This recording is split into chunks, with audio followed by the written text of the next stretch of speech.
بسم الله الرحمن الرحيم الحمد لله والصلاة والسلام على رسول الله وعلى آله وصحبه ومن والاه. We begin today with community update number 40. These are mini updates, in fact. Begin with our dua. بسم الله الرحمن الرحيم. أعوذ بكلمات الله التامات من شر ما خلق. أعوذ بكلمات الله التامات من شر ما خلق. أعوذ بكلمات الله التامات من شر ما خلق. بسم الله الذي لا يضر مع اسمه شيء في الأرض ولا في السماء وهو السميع العليم.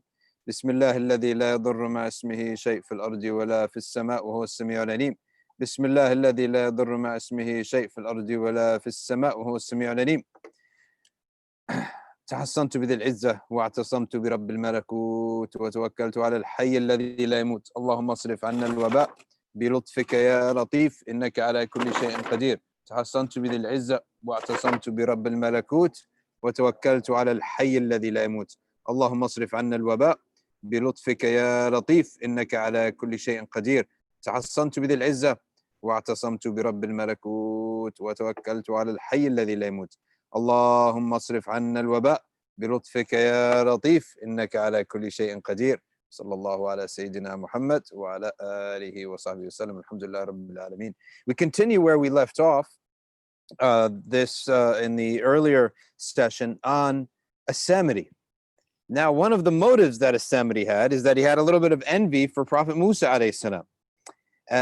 He looked and saw everyone's obeying Musa, and he wanted himself to be obeyed. And he had the lust of power. And the lust of power is the lust of being followed, and the lust of having followers and having people listen to you and obey you. So that was the lust that he had. And so he designed this idea of creating a false god and being his own type of prophet. This is the meaning of basurtu bima lam yabsuru bih. Now, if you look carefully, this is not basartu. The word basartu would refer to the seeing of the eyes, but basurtu refers to the seeing of the mind or the heart. All right. So when you finally see something, it could be metaphoric that you see it with your mind or with your heart. And so one of the plans that he did is that he created this golden calf, and he wanted to be obeyed. Now, what is the sunnah of Allah Ta'ala when people come together for disobedience? Allah Ta'ala has a sunnah in which people who come together for disobedience will eventually come to loathe one another.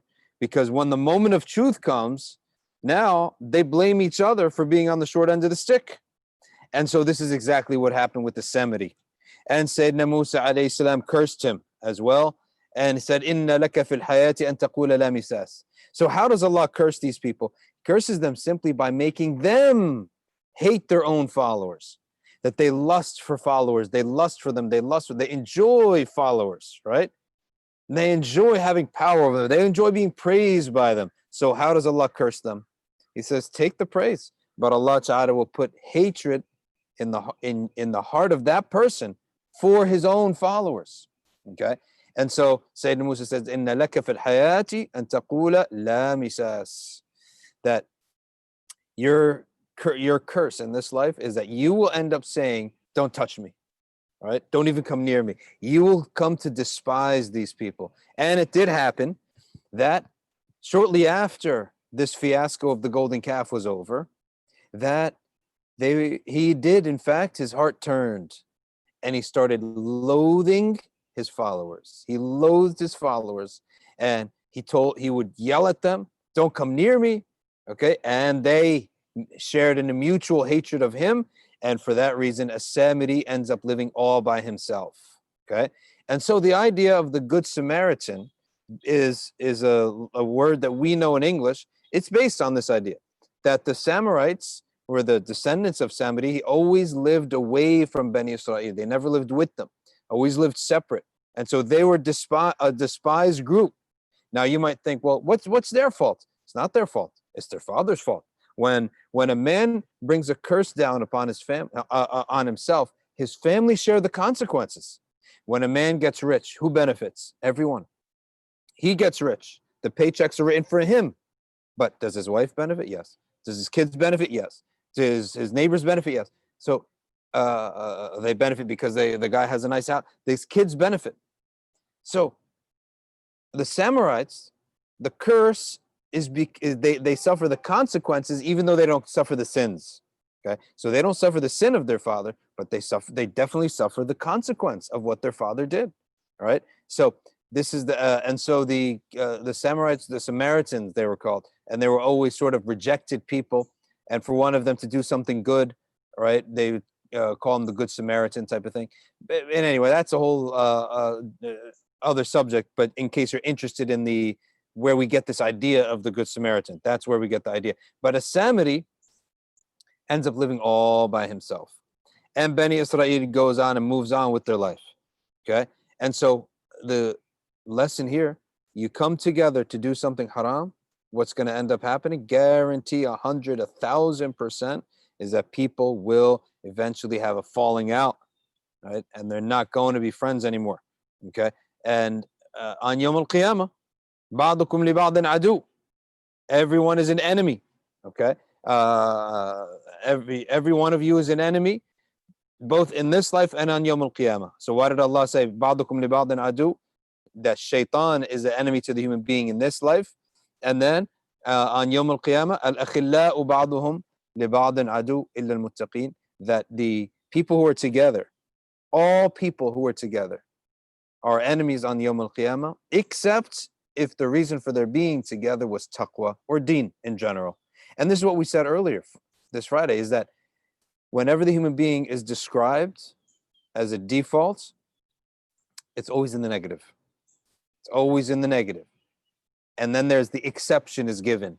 Okay, so we're halu'a, jazu'a, okay, manu'a, all of these descriptions of the human being, jahula, valuma, all these descriptions, oppressive, hurrying, rushing, okay, stingy, all these ignorant, all these descriptions are of the human being by himself. And then the exception comes, except those who have taqwa, except those who do this. So it's those who believe. وَالْعَصْرِ إِنَّ الْإِنسَانَ لَفِي خُسْرٍ. The human being is in loss, except the one who believes and does righteous deeds and has patience, okay, and advises others to it and has patience. So the default setting of people who get together is that they're wasting each other's time. Right? At the very least, it's a waste of time. They're distracting each other from the true reality of what our purpose is, except the people of taqwa. So it's always the exception. So you leave human beings as is not a good thing. And it's almost like leaving a garden as is. What are you going to end up with? Weeds upon weeds upon weeds, right? So every garden, every empty batch of land is full of weeds except the one that's tended to. And that's the idea here, is that we need constant tending.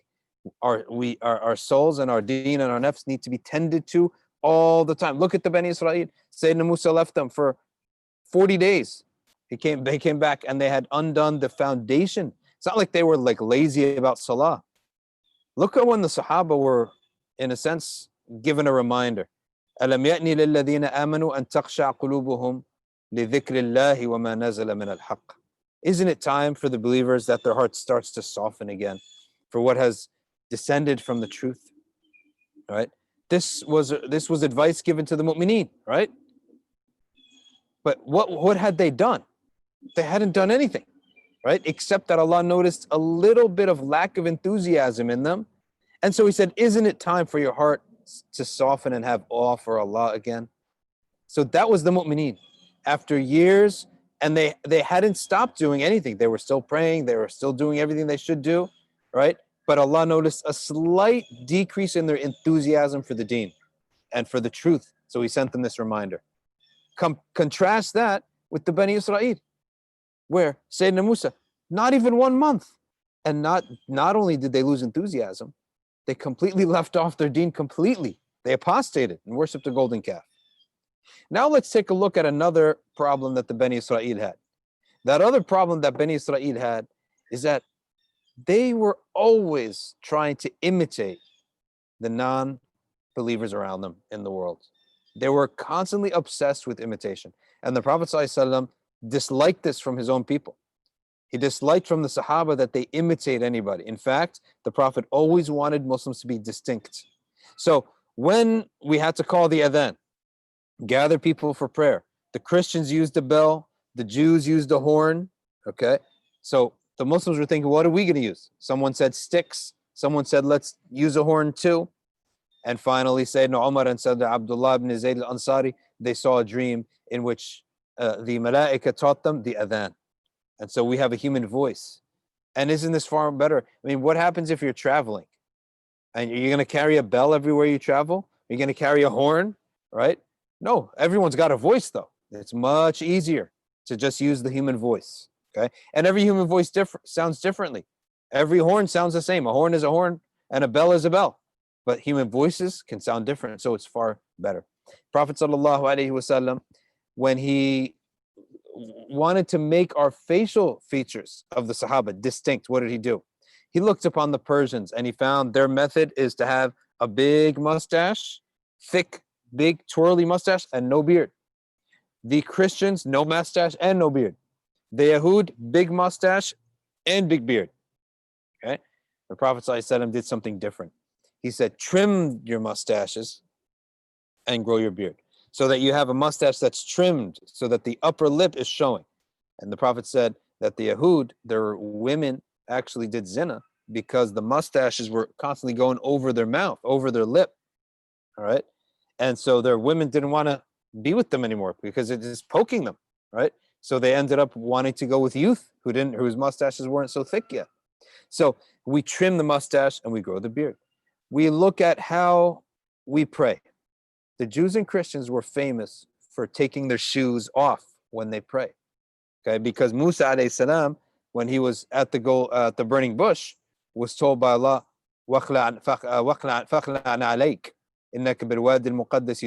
take off your sandals, for you're in the sacred grounds of Tuwa. Okay, so that was a sunnah for them. And so the Muslims were doing that, but then the Prophet noticed it. But why were they doing that? They were doing that because that's what they knew that the people of the book do. So when the Prophet was on the Mi'raj, he also took his shoes off because that's what Sayyidina Musa was told to do. Right? So he's following his brother Musa alayhi salam in brother in prophethood. And yet Allah Ta'ala said, as for you, this is not necessary. And so when the Prophet came down and taught the Salah, then he taught them to not take their shoes off. Why? Because he himself was given the order while his shoes were on, and he wanted to be different from the Yahud and from the Nasara. He wants to be different from Jews and Christians. So it's not just to say like they're just our enemies and everything. No, that wasn't the attitude he took, but he wanted them, Muslims, to be distinct, to be unique, okay, to be different, okay? Because if you're proud of your brand, you want to make sure it's different, right? You're not gonna find Nike making the same exact shoe as Under Armour. It's got to make it unique, got to make it different. So if that's in shoes, what about something as great as a deen and a religion?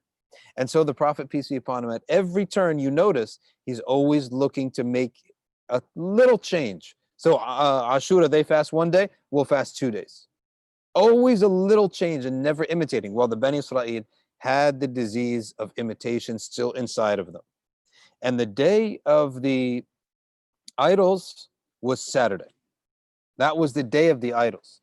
So the idols were worshipped on Saturday. The sacred day in Egypt was Saturday, etc.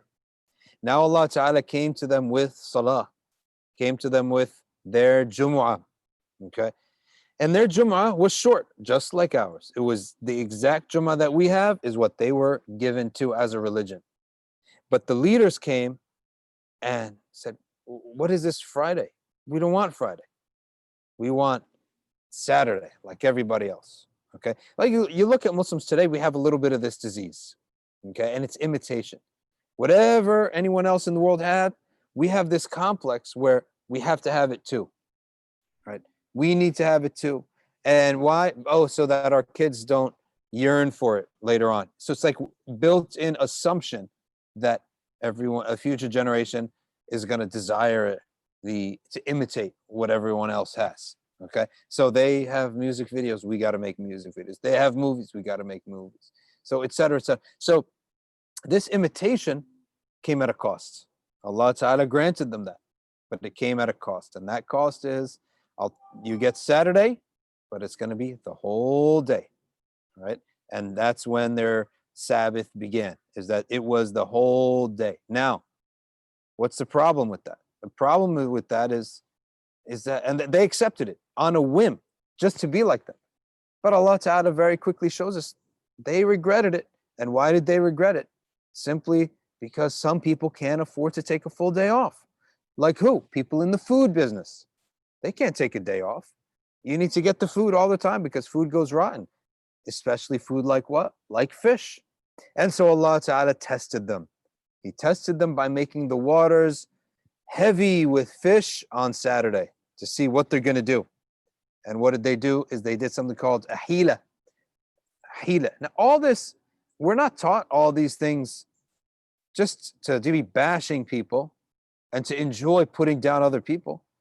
In fact, Abu Dharr al-Ghifari tells us that Allah Ta'ala only warns us about the people before us is because so that we don't fall down the same exact pitfall. Okay? And we will fall down the same exact pitfall if we just take it as, oh, it's just like firing arrows and making fun of these people in the past and seeing how bad they were. No, this is for us to learn as a lesson. And so what happened with these folks is that when they saw the fish coming, they did a hila. Hila is a trick. It's a legal trick. Okay? And so they said, Friday night, we'll put the baskets in and we'll put the nets and everything. Then all day Saturday, we don't have to worry because the fish will keep hitting the net across the whole stream.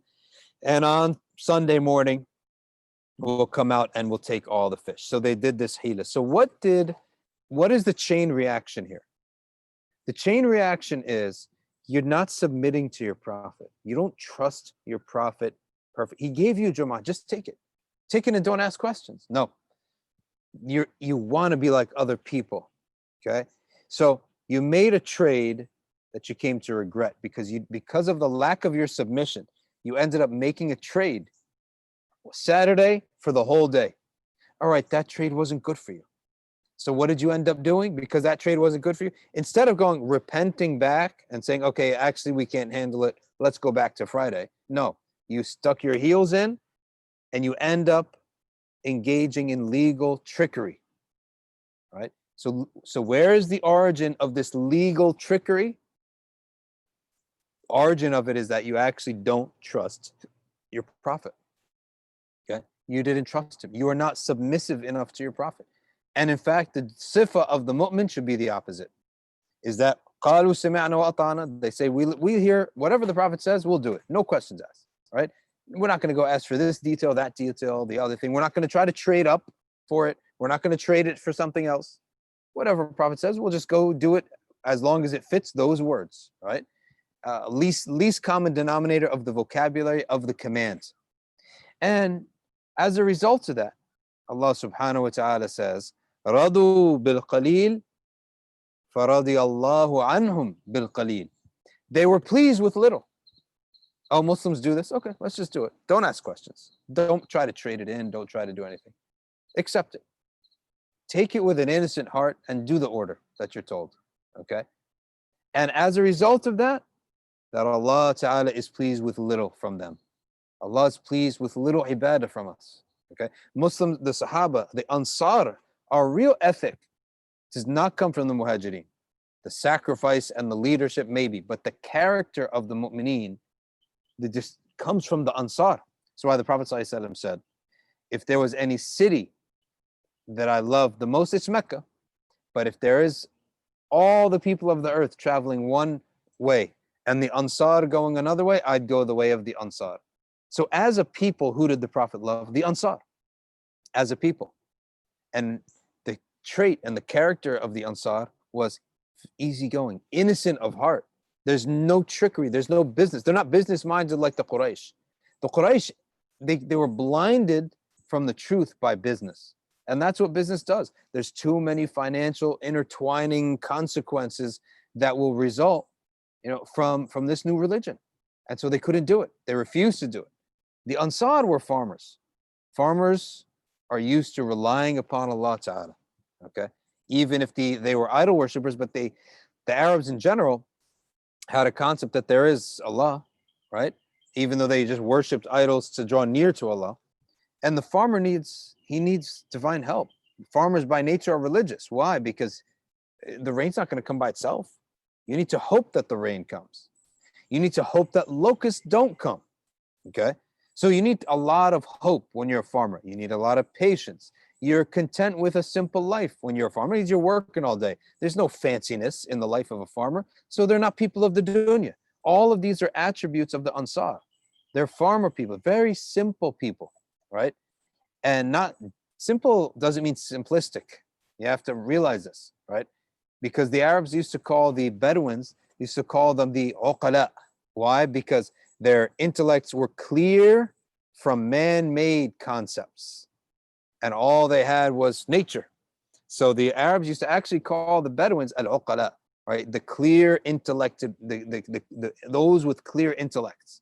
So the character of a Muslim is the character of the Ansar, which is the character of the farmer, right? Which is that you never see a farmer going depressed. They're always like happy. They're in nature. They're in with people. They got birds and they got squirrels and different animals. They're one with nature. Okay. The Meccans were not like this. The Meccans, number one, were cut off from a lot of nature because they were in between two mountains and it was flat in between. The air was dry. The dust was too much. They were merchants. Okay. And the merchant is someone who never trusts people. The merchant is someone who's always, everyone he deals with has an angle. He has an angle, right? So you come to them with something honest, they start suspecting you got to be gaining something from this, right? Nobody's honest, right? So that's the ethic of the Meccans and the ethic of the Ansar. And our ethic as Muslims should be the ethic of the Ansar. And we learn all this by working backwards from Bani Israil, right? So work backwards. Why did they steal? Why did they do this legal trick? You can't do a legal trick on Allah. But why did they do it? They did it because they realized they made a bad trade. They made a bad trade. Because what was the root of their trade? Discontent and lack of trust and inferiority complex and imitation of non-believers. That was the root of why they made the trade in the first place. So if you want to see why is someone behaving a certain way, there's always something on the inside spiritually that's the root. If you have a tree that's rotten on the outside, you don't just look at the outside. It's in the root somewhere. So with the Bani Israil, we're shown this so that we can examine this root in ourselves. If we don't submit submit innocently, submit willingly, and be simple when it comes to the divine commands and just accept them as is, right? And instead, we try to imitate others and to trade things off and to do all this, you end up creating a religion for yourself that you can't handle, right? That all day Saturday and you can't fish on Saturday, right? And lo and behold, the fish are there on Saturday. You did that. Allah did not ordain that for you. You ordained that for yourself, okay? You asked Allah Ta'ala and that's what you wanted. He gave you what you wanted. But what you realize, when you do that with Allah, you're going to regret it. All of these are some of the amazing lessons that we could learn from Bani Israil if we learn to connect all these things together. The fish incident is not separated from the Sabbath incident. Cannot be separated from that, which is not separated from the calf incident, the worshiping the golden calf, that they did not have true faith and true trust in their prophet, true submission. Okay, it's all connected, and then you get the final end result. right? The final end result is a people who try to do legal tricks, okay, and legal hair splitting and find a way around every law. You created that law, and now you're trying to find a way around it, and you're living a miserable life. Okay, so with that, let's open it up to a couple comments here. Questions, let's see what we got. All right.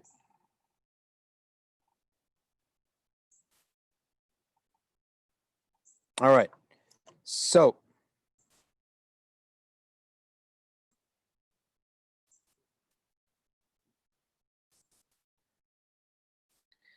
I've had many mental breakdowns over the years. Sometimes I lose will because a lot of pressure was put on me as a child. Uh,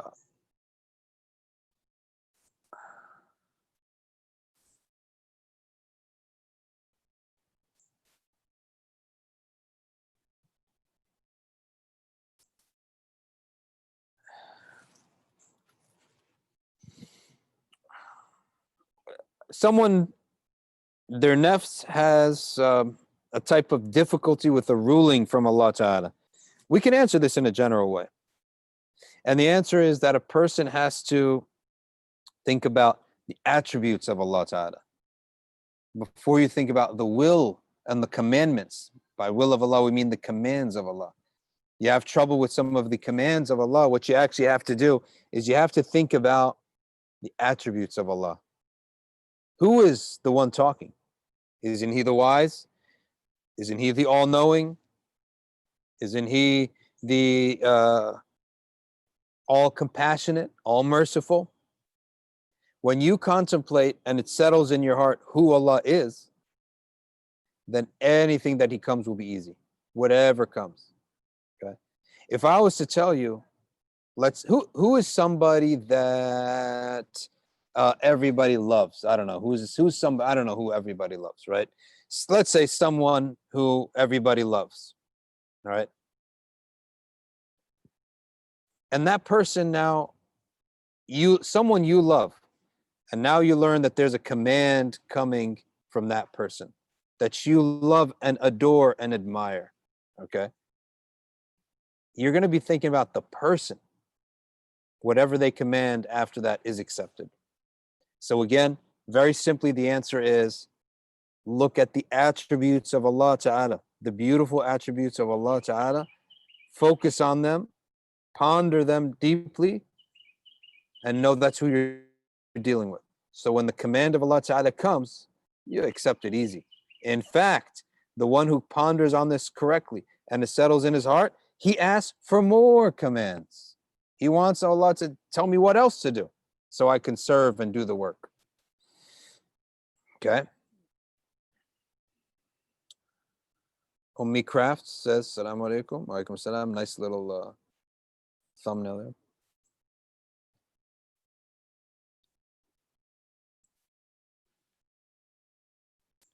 How can I deal with jealous people? Don't show off all your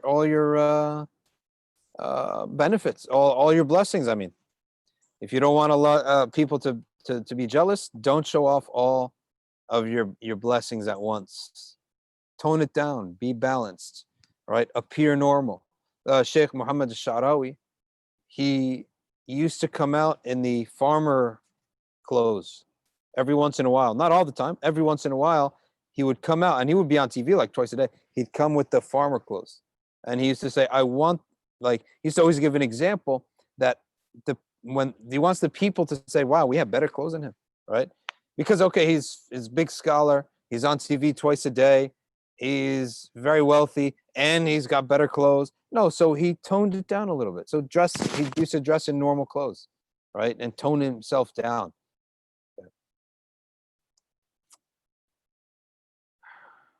We play tricks, Salih says, to outplay Allah and His Messenger using our actions as transactions.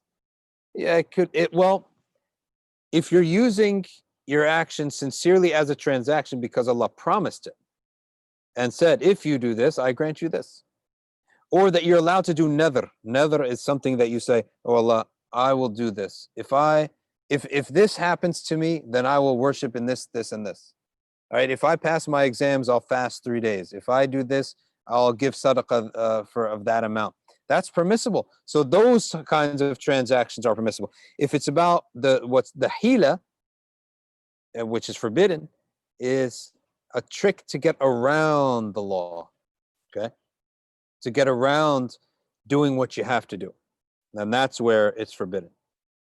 Okay, that's what's forbidden.